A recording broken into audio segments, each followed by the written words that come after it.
video, I will share with you 8 important steps to change your attitude. So step 1, change focus. Positive ಕಡೆ ಗಮನ ಕೊಡಿ.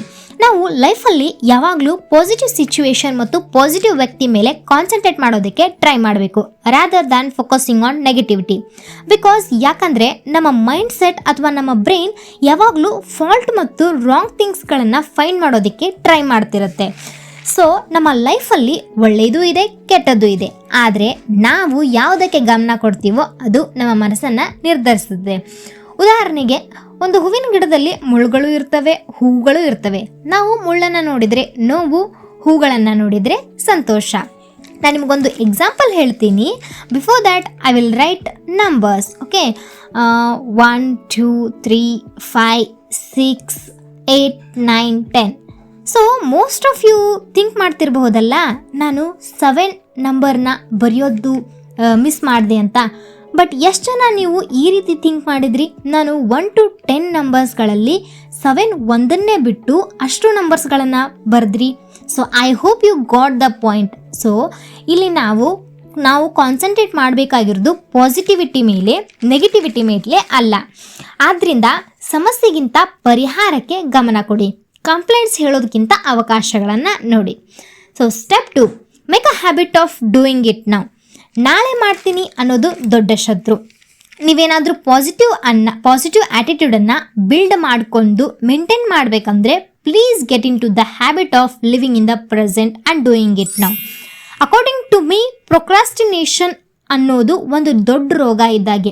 ಯಾವುದೋ ಒಂದು ಕೆಲಸವನ್ನು ಮುಂದೆ ಹಾಕ್ಕೊಳ್ಳೋದು, ಆಮೇಲೆ ಮಾಡ್ತೀನಿ, ನಾಳೆ ಮಾಡಿದ್ರಾಯ್ತು, ಈ ರೀತಿ ಹೇಳೋದು ದರಿದ್ರ ಅನ್ನೋದು ನನ್ನ ಅಭಿಪ್ರಾಯ. ನಿಮಗೇನಾದರೂ ಪ್ರೊಕ್ರಾಸ್ಟಿನೇಷನ್ನಿಂದ ಹೇಗೆ ಹೊರಗೆ ಬರೋದು ಅನ್ನೋದ್ರ ಮೇಲೆ ವಿಡಿಯೋ ಬೇಕಿದ್ರೆ please let me know in the comment box. ನಿಮಗೆ Virat Kohli, Ambani, Bill Gates, Mark Zuckerberg ಇವರೆಲ್ಲ ಯಾಕೆ ತಮ್ಮ ಲೈಫಲ್ಲಿ ಸಕ್ಸಸ್ ಆಗಿದ್ದಾರೆ ಗೊತ್ತಾ? ಬಿಕಾಸ್ ಅವರು ತಮ್ಮ ಮೂಡ್ ತಕ್ಕಂತೆ ಕೆಲಸ ಮಾಡಲ್ಲ. ಅವ್ರಿಗೆ ಕೆಲಸ ಮಾಡೋದಕ್ಕೆ ಮನಸ್ಸು ಇರಲಿ ಬಿಡಲಿ, ತಮ್ಮ ಕೆಲಸವನ್ನು ಮಾತ್ರ ಮಾಡೋದನ್ನು ಬಿಡೋದಿಲ್ಲ.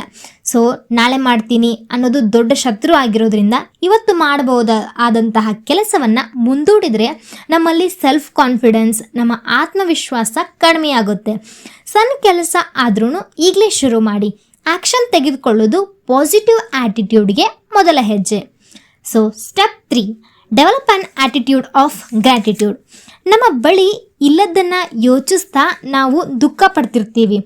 ಆದರೆ ನಮ್ಮ ಬಳಿ ಇರೋದನ್ನು ನೆನಪಿಸಿಕೊಂಡ್ರೆ ಅದು ನಮಗೆ ಸಂತೋಷವನ್ನು ತಂದುಕೊಡುತ್ತೆ. ಎಷ್ಟೋ ಜನರಿಗೆ ತಮ್ಮ ತಂದೆ ತಾಯಿ ಜೊತೆ ಸಮಯ ಕಳೆಯೋ ಅವಕಾಶ ಇರೋದಿಲ್ಲ. ಒಂದು ಹೊತ್ತಿನ ಊಟಕ್ಕೂ ಕಷ್ಟಪಡ್ತಿರ್ತಾರೆ. ಪ್ರತಿದಿನ ನನಗೆ ಕುಟುಂಬ ಇದೆ, ನನ್ನ ಆರೋಗ್ಯ ಸರಿಯಾಗಿದೆ, ಕಲಿಯುವ ಅವಕಾಶ ಇದೆ ಅನ್ನೋದನ್ನು ನೆನಪಿಸಿಕೊಂಡು ಇರಬೇಕು. ಏಕೆಂದರೆ ಕೃತಜ್ಞತೆ ನಮ್ಮ ಮನಸ್ಸನ್ನು ಶಾಂತವಾಗಿಸುತ್ತದೆ. ಪ್ರತಿದಿನ ಒಂದು ಸಾರಿಯಾದರೂ ಯೂನಿವರ್ಸ್ಗೆ ಥ್ಯಾಂಕ್ ಯು ಅನ್ನು ಹೇಳಿ. You will get what you will give. So ಗೊತ್ತಾಯಿತು ಅನ್ಕೋತೀನಿ. Step 4, get in to continuous education. ನಿಮಗೆಲ್ಲ ಗೊತ್ತಿರೋ ಹಾಗೆ ಕಾಲ ಬದಲಾಗ್ತಿದೆ. ಕಲಿಯೋದನ್ನು ನಿಲ್ಲಿಸಿದ್ರೆ ಬೆಳವಣಿಗೆನೂ ನಿಲ್ಲುತ್ತದೆ. ಪುಸ್ತಕ ಓದಿ, ವಿಡಿಯೋಸ್ಗಳನ್ನು ನೋಡಿ, ಒಳ್ಳೆ ಜನರ ಜೊತೆ ಮಾತನಾಡಿ, ಪ್ರತಿದಿನ ಸ್ವಲ್ಪನಾದರೂ ಕಲಿಯಿರಿ. Because learning gives confidence give positive attitude. Next step 5, build positive self esteem. ಮೊದಲು ನಿಮ್ಮ ಮೇಲೆ ನೀವು ನಂಬಿಕೆ ಇಡಿ. ನನಗೆ ಆಗಲ್ಲ, ನನ್ನಿಂದ ಇದು ಸಾಧ್ಯ ಇಲ್ಲ ಅನ್ನೋ ಮಾತು ಬಿಟ್ಟು ನಾನು ಪ್ರಯತ್ನ ಮಾಡ್ತೀನಿ ಅನ್ನೋ ಆ್ಯಟಿಟ್ಯೂಡನ್ನು ಬೆಳೆಸ್ಕೊಳ್ಳಿ. ತಪ್ಪು ಮಾಡಿದರೂ ಪರವಾಗಿಲ್ಲ, ತಪ್ಪುಗಳಿಂದ ಕಲಿಯಿರಿ. ನಿನ್ನ ಮೇಲೆ ನಿನಗೆ ಗೌರವ ಇದ್ದರೆ ಜಗತ್ತಿನ ಎಲ್ಲರೂ ನಿನ್ನನ್ನು ಗೌರವಿಸ್ತಾರೆ. Step 6, stay away from negative influence. ಎಲ್ಲರೂ ನಮ್ಮನ್ನು ಪ್ರೋತ್ಸಾಹಿಸೋದಿಲ್ಲ. ಕೆಲವರು ನಗ್ತಾರೆ, ಕೆಲವರು ಹಾಸ್ಯ ಮಾಡ್ತಾರೆ. ಅವರ ಮಾತುಗಳನ್ನು ಮನಸ್ಸಿಗೆ ತೆಗೆದುಕೊಳ್ಬೇಡಿ. ಪಾಸಿಟಿವ್ ಜನರ ಜೊತೆ ಹೆಚ್ಚು ಸಮಯ ಕಳೀರಿ. ಯಾಕಂದರೆ ಯಾವ ವಾತಾವರಣದಲ್ಲಿ ನಾವು ಇರ್ತೀವೋ ನಾವು ಸಹ ಅದೇ ರೀತಿಯಾಗಿರ್ತೀವಿ.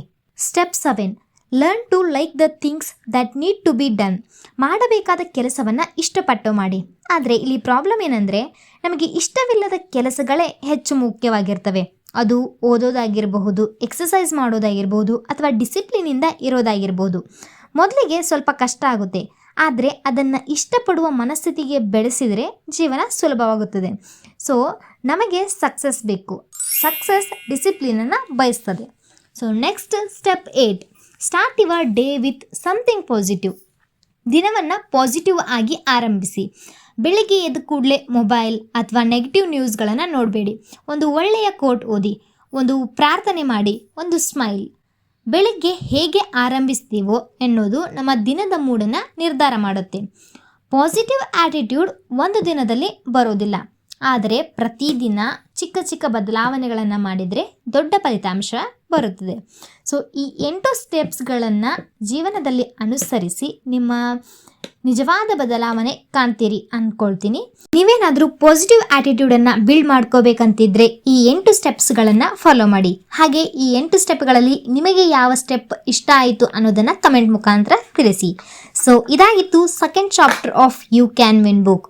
ಸೊ ಈ ರೀತಿ ಮೋಟಿವೇಶ್ನಲ್ ಮತ್ತು ಬುಕ್ ಸಮರಿ ವಿಡಿಯೋಸ್ಗಳು ನಿಮಗೆ ಇಷ್ಟ ಆದರೆ ಪ್ಲೀಸ್ ಚಾನಲನ್ನು ಸಬ್ಸ್ಕ್ರೈಬ್ ಮಾಡೋದನ್ನು ಮಾತ್ರ ಮರಿಬೇಡಿ.